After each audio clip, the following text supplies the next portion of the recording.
સુષ્મા માટે આજનો દિવસ કોઈ ઉત્સવથી ઓછો નહોતો, કારણ કે આજે તેણીને તેની રસોઈ કુશળતા બતાવવાની પૂરતી તક મળી છે, અને એ પણ સંદીપના બોસના પૈસાદાર પરિવારની સામે. સંદીપના બોસ આજે તેના ઘરે જમવા માટે આવવાના હતા. આ વખતે સંદીપે સુષ્માને મોકો આપ્યો હતો. તે જે પણ બનાવવા માગે તે બનાવી શકે છે. જો કે સુષ્માના હાથે બનાવેલી વાનગીઓના તેમના સંબંધીઓ તેમજ પડોશીઓ ખૂબ જ વખાણ કરતા હતા. આજે સંદીપ અને સુષ્મા બહુ ખુશ હતા. આટલા મોટા કારખાનાનો માલિક તેના એક નાના એકાઉન્ટન્ટના ઘરે જમવા માટે આવવાનો હતો, તે પણ તેના પરિવારની સાથે. સંદીપ અને સુષ્મા માટે આ ખૂબ જ ગર્વની વાત હતી. તેથી તે ભોજન તૈયાર કરવામાં કોઈ કસર છોડવા માંગતા ન હતા. સંદીપ બજારમાંથી શાકભાજી અને કરિયાણાની બધી વસ્તુઓ લઈ આવ્યો. સુષ્માએ રસોઈની તૈયારી ચાલુ કરી દીધી. રબડી અને રસમલાઈ તૈયાર હતી. ગેસના ચૂલા પર કાજુ પનીરની સબ્જી બની રહી હતી. દાળ બાફેલી પણ લગભગ તૈયાર હતી. આ દરમિયાન સુષ્મા તૈયાર થવા માટે ગઈ. આજે તેણે પારંપરિક રીતે કાંચીવરમ સાડી પહેરી અને અલમારીમાંથી જૂની સાડી કાઢીને તેણે સાસુને આપી દીધી અને તેને પણ તૈયાર થવા માટે કહ્યું. રસોઈ તૈયાર થવામાં હજુ સમય છે, તેથી તેને હમણાં કંઈ જ ખાવા મળશે નહીં, એમ કહી તે બાકીના કામ કરવા રસોડામાં જતી રહી. ચમકતી કારમાંથી ઉતરેલા જોશી પરિવારના સ્વાગત માટે વિસ્તારના લગભગ દરેક દરવાજા ખુલ્લા હતા, જ્યાંથી સંદીપના બોસ સમર્થ જોશી, તેમની પત્ની દિવ્યા અને પુત્રી વૈભવીનું પાડોશીઓ સ્વાગત કરી રહ્યા હતા. સંદીપ સૂટ અને બૂટ પહેરીને તેના પરિવારને આવકારવા તૈયાર દરવાજે ઊભો હતો. સુષ્માએ જોશી દંપતીનું હાથ જોડીને અભિવાદન કર્યું. હાય હેલો પછી બધા ડાઇનિંગ હોલમાં અનૌપચારિક ચર્ચામાં વ્યસ્ત થઈ ગયા. સંદીપના 2 કિશોર પુત્રો ઘરમાં મહેમાનોનું ખૂબ જ આદરથી સ્વાગત કરી રહ્યા હતા. ચા પરની ચર્ચા અધૂરી છોડીને બધા જમવા માટે ડાઇનિંગ ટેબલ પર બેઠા. સમર્થ જોશી હાથમાં પાણીનો ગ્લાસ લઈને આંગણામાં હાથ ધોવા નીકળ્યા. આજુબાજુ નજર ફેરવી. શુદ્ધ કુદરતી રહેઠાણની યોગ્ય વ્યવસ્થા જોઈને તેમનું મન ખુશ થઈ ગયું. તેઓ આગળ વધ્યા અને થોડા જ પગલાઓ દૂર એક ઝળહળતી બારીની અંદર તેમને ડોકિયું કરવાનું મન થયું.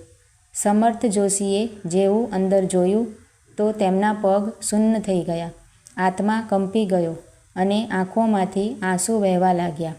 અંદર ફ્લોર પર એક સાદડી પથરાયેલી હતી, જેના પર સંદીપની વૃદ્ધ માતા બેસીને ભોજન કરી રહી હતી. તેની સામે એક જૂની થાળીમાં રોટલીઓ રાખવામાં આવી હતી, જે આગલા દિવસની વાસી દેખાતી હતી. થાળીમાં લાલ મરચું અને મીઠાનું મિશ્રણ હતું. વૃદ્ધ માતા એ રોટલી ખાતી હતી જેની સાથે તેણે રોટલીનો કોર પકડ્યો હતો. જ્યારે તેમની નજર સમર્થ જોશી પર પડી, ત્યારે તેમની ચશ્મામાંથી ડોકિયું કરતી આંખો ચમકી. વૃદ્ધ માતા પોતાની પહેરેલી સાડી નાના બાળકની જેમ નવા કપડાં સમજી તેમને બતાવી રહી હતી, સાથે થોડું હસતી અને રોટલી પણ ખાતી રહેતી. સમર્થ વૃદ્ધ માતાના ઓરડામાં પ્રવેશતા પોતાને રોકી શક્યા નહીં. રૂમમાં પ્રવેશીને તેમણે આજુબાજુ જોયું. પાણીનો વાસણ, ધાબળો અને પથારી હતી, જેના પર માતા બેસીને ભોજન કરી રહી હતી. દિવાલમાં ધકેલવામાં આવેલા લાકડાનો જૂનો કબાટ હતો, જેમાં માતાના ઉપયોગ માટે કેટલાક વાસણો રાખવામાં આવ્યા હતા. ત્યાં સ્ટીલનું ગોળાકાર બોક્સ રાખવામાં આવ્યું હતું. 2 નાની રંગબેરંગી પ્લાસ્ટિકની પેટીઓ રાખવામાં આવી હતી. સમર્થ જોશીને જોવું હતું. તેણે નજીક જઈને તેના હાથમાં રહેલું એક બોક્સ ખોલ્યું. તેની અંદર મીઠું હતું. બીજા બોક્સમાં લાલ મરચાંનો પાવડર હતો. જ્યારે સ્ટીલનો ડબ્બો ખોલ્યો તો જોયું કે તેમાં કેટલીક રોટલી રાખવામાં આવી હતી. આ રોટલીઓ પણ પાછલા દિવસની હતી. સમર્થ જોશી લાંબા સમય સુધી ડાઇનિંગ ટેબલ પર ન આવતા સંદીપ તેની માતાના રૂમની બહાર તેને શોધતો ઊભો હતો. સંદીપ માટે આ આંચકાથી ઓછું ન હતું. તે થોડો દૂર ઊભો રહ્યો અને જોતો જ રહ્યો. પાછળથી સુષ્મા પણ આવી. સુષ્માએ જે દ્રશ્ય જોયું તે જોઈને તેનો અંતરાત્મા ધ્રુજી ગયો. દિવ્યા અને વૈભવી પણ ત્યાં પહોંચી ગયા હતા. બધા મૌન હતા. કોઈને કંઈ કહેવાનું નહોતું. વૃદ્ધ માતા સમર્થ જોશી સાથે વાત કરવાનો પ્રયત્ન કરી રહી હતી. તેમના હાથમાં રોટલીનો ટુકડો હતો જે તે વચ્ચે વચ્ચે ખાઈ પણ રહી હતી. એટલામાં તેમણે પોતાની થાળીમાં રાખેલો રોટલીનો ટુકડો ઉપાડીને સમર્થ જોશીના મોં તરફ ખસેડ્યો. લાગણીમાં ડૂબેલા સમર્થ જોશીએ ચૂપચાપ તે ખાધો. સમર્થ જોશીની આંખો ભીની થઈ ગઈ. આ જોઈને માતાએ પોતાના પાલવથી તેમના આંસુ લૂછ્યા અને પોતાની આંખો પણ ભીની થઈ ગઈ. આ અદ્ભુત દ્રશ્ય જોઈને ઉપસ્થિત સૌની આંખો ભીની થઈ ગઈ. સોરી સંદીપ, હું કંઈ બોલ્યા વગર તારી માના રૂમમાં આવી ગયો. દરવાજે ઊભેલા યજમાન સંદીપને સમર્થ જોશીએ કહ્યું. ઓહ ના સર, માફી માંગવા જેવું કંઈ નથી. સંદીપ આગળ આવીને બોલ્યો.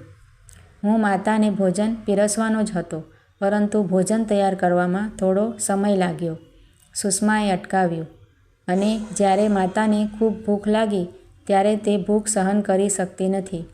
તેથી તેણે વાસી રોટલી ખાવાનું શ્રેષ્ઠ માન્યું, સમર્થ જોશીએ જણાવ્યું. સુષ્માનું માથું શરમથી ઝૂકી ગયું. સંદીપ પણ પાણી થઈ ગયો હતો. સાદગી, સારા વિચારો અને સારા વર્તનનો પરિચય સુષ્મા અને સંદીપ જોશી પરિવારને બધું આપવા માંગતા હતા. પણ આ બધું દેખાવ હતું. માતા સાથે આવા વર્તનની અસર સંદીપના પ્રમોશન પર પણ થઈ શકે એમ હતી. આવો માં, તમે પણ અમારી સાથે જમજો. સુષ્માએ સાસુનો હાથ પકડીને કહ્યું. તે પરિસ્થિતિને સંભાળવાનો પ્રયાસ કરી રહી હતી. ના સુષ્મા, માં અમારી સાથે જમશે નહીં. સમર્થ જોશીનો સ્વર જરા કઠોર હતો. પણ સાહેબ, સંદીપે પૂછ્યું. માજી અમારી સાથે નહીં ખાય, અમે બધા માજી સાથે જમીશું, સમર્થ જોશીએ હસતા હસતા કહ્યું. સુષ્મા અને સંદીપે માતાના ચરણ સ્પર્શ કર્યા અને માફી માંગી અને બંને જણ તેમને પોતાની સાથે ડાઇનિંગ ટેબલ પર લઈ આવ્યા. સમર્થ જોશી અને દિવ્યા આ જોઈને ખુશ થઈ ગયા. વૈભવી અને સંદીપના બંને બાળકો દાદી પાસે બેસીને ખાવા લાગ્યા. તે દિવસથી માતાના રૂમમાંથી વાસી રોટલીનું ટિફિન અને મીઠું અને મરીવાળા પ્લાસ્ટિકના બોક્સ દૂર કરવામાં આવ્યા. માતાને સંપૂર્ણ સ્વતંત્રતા આપવામાં આવી હતી કે તે જ્યારે ઈચ્છે ત્યારે રસોડામાં જઈને કંઈ પણ ખાઈ શકે છે. તેના રૂમમાં પણ પર્યાપ્ત ખાદ્ય સામગ્રી રાખવામાં આવી હતી જેથી માતાને ભોજન ન બને ત્યાં સુધી ભૂખ્યા ન રહેવું પડે. મિત્રો, આ વાર્તા તમને સારી લાગી હોય તો લાઈક, કમેન્ટ જરૂરથી કરજો.